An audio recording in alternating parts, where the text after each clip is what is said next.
Comedy Zone, Emma Holland. I don't know if you can tell from my self-cut bangs, but I studied visual arts at university. I graduated a couple years ago, and I actually quite miss it. I quite miss university. Not so much the classes as I miss the toga parties. It's not because I like drinking or anything. I'm just a very big advocate of celebrating ancient Roman apparel culture. Like, I don't know if you guys know this, but the way that girls dress at toga parties now, it's actually very similar to how they used to dress in ancient Rome, particularly the flower crowns that girls wear. Because back in ancient Rome, single women used to actually wear flower crowns to signify to potential partners that they listened to Triple J. Just a bit of history for you.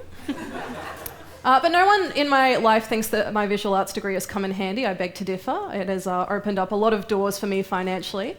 Most recently, I had quite a good year last year. I spent a lot of time online. And I was watching a lot of Netflix, particularly that show, The Chilling Adventures of Sabrina. I don't know if anyone's seen this.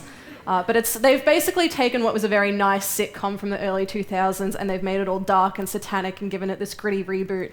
And it's doing super well. It's really successful and bringing in a lot of money.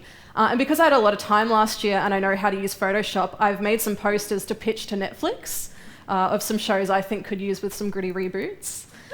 So this first one I've got, this is Everybody Loved Raymond.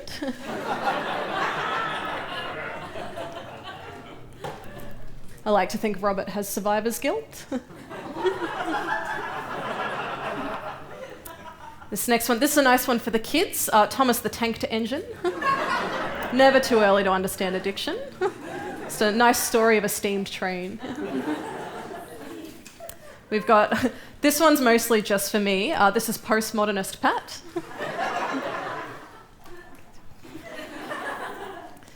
Next we have, this is the Edgar Allan Poe Disney Channel crossover we've all been waiting for. That's a Raven.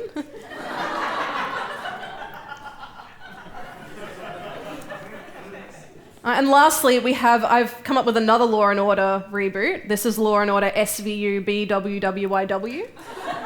And that one stands for Law & Order Special Victims Unit, but what were you wearing? So I've had quite a nice year. My best friend had a pretty terrible last year. I'm sure we all did, but hers was particularly bad. She, apart from everything that was going on, she also went through a pretty bad breakup. She was with her partner for 7 years, and she has his name tattooed on her arm.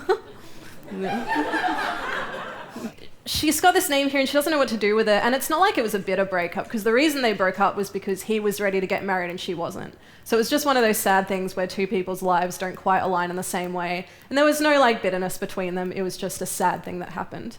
So she doesn't really want to get it removed, but she wants to come up with a way that can cover it up creatively. And she said to me, well, you have a visual arts degree, so do you think you could come up with a way to do it? And I said, absolutely.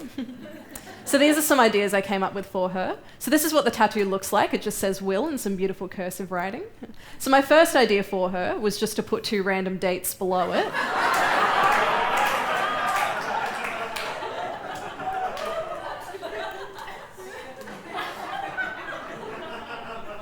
Because no one's asking follow-up on that, right? No one wants to open that can of worms.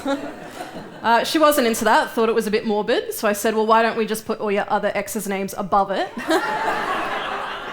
Create like a bit of a shrine situation. But she was worried about the next guy she dates. She's like, well, what if he thinks I'm poly? I'm like, that's fine, we can just cross him out. Add a sense of competition to the endeavour. She wasn't into that one either, but we were thinking about the name Will because it's not just a name, it's a word, right? And it's a really powerful word. So I was looking up some quotes with the words Will in it. And I found this really nice one online that I also think really pertains to her situation. It says, there is nothing stronger than the power of the human will, which I think is really beautiful. And that's by a guy named Joseph Stalin. I think that's how you pronounce it. But I just thought what a beautiful reminder to have on you daily and to look at. I'm going to show you the tattoo she ended up getting. She didn't really like any of them. She said, well, we were best friends for 7 years. He was a big part of my life. And even though we're going our separate ways, it still means a lot to me. So I want the tattoo to kind of encompass that feeling, but also express my ability to move on. And I think the tattoo we came up with and that she got does that perfectly. So this is the one she got. It says, will you marry me? And then a no checkbox just below it. I've been Emma Holland. Thank you for having me. See you later.